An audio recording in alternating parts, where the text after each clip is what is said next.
Government officials are visiting the Sasolburg green hydrogen operations today. That's in the wake of ongoing blackouts. South Africa is currently on stage 4 until 4 p.m. and then stage 5 until 10 p.m. tonight. Government is exploring alternative energy avenues to return stability to the country's power grid. eNCA's Govan Whittles is in Sasolburg and joins us right now. Good morning, Govan. The big question is, how does hydrogen technology assist us in avoiding perhaps load shedding? Well, it's clean energy that's supposed to offset the coal-fired power stations that keep tripping where there are continuous faults that have led to this unavailability of generation power and implementation of load shedding. So all things being equal, once those IPP contracts have been approved and they start feeding electricity into the grid, we should start seeing renewable energy provide the electricity that coal-fired power plants are not able to provide due to their unreliability. And that's what the Minister of Mineral Resources and Energy and the Gauteng Premier and also representatives from the Free State Provincial Government are having a look at the Sasol headquarters here in Sasolburg today.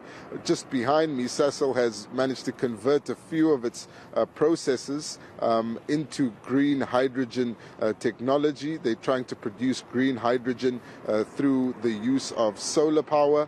And how that will feed into South Africa's plan for a green hydrogen belt from Limpopo to KwaZulu-Natal should be explained a little later. But there has been some controversy here. It appears that the Sasol executives and the people hosting the tour of the facility weren't prepared to open it up to the media today. That's despite us getting in a request to come here, an invitation from the office of the Gauteng Premier. So we're not going to be allowed inside. And we're hoping to still get an opportunity to question the Mineral Resources and Energy Minister, Gwede Mantashe, who is part of this program today. But he'll also be taking part in a dialogue with IPP bidders and civil society representatives later today on exactly how IPP power can offset the problems that have been caused by the fossil fuel power stations in South Africa. And what we've heard, particularly from academics as well, is that without the IPP program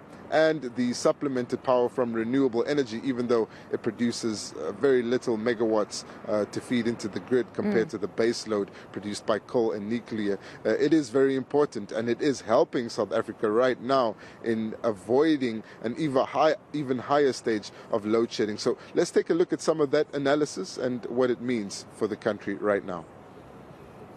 As things stand, we could have had stage 8 load shedding or stage 10 load shedding for that matter. And we were cushioned by renewable energy because I've been keeping an eye on the ESCOM generation system. And I've realized that when the system is constrained, there's about 2,000 to 2,300 megawatts that's coming from IPPs that is cushioning us from higher levels of load shedding. And that is throughout the day and during the night. And during the day, we've got quite a substantial amount of energy coming from solar PV. So essentially, the procurement of more energy from IPPs is essential for our survival and so far as load shedding is concerned. But then as for the walkabout, if we can call it that, when do we expect it to commence?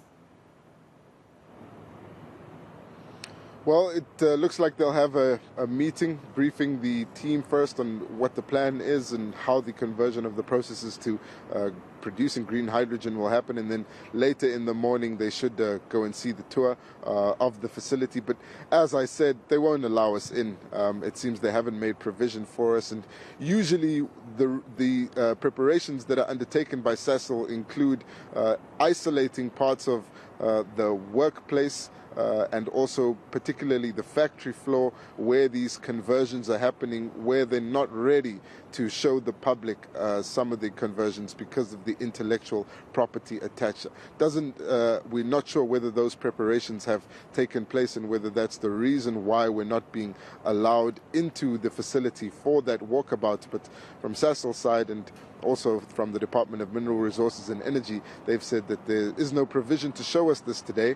But of course, we will try to speak to the minister later on when he has that dialogue with the civil society groups and IPP bidders. Very unfortunate that mix-up where now the media comes on the invitation of the government, and then unfortunately they won't be let in. But most certainly you will get some sort of a briefing post that walkabout. Thank you very much, Govan. That's our reporter, Govan Whittles. Now,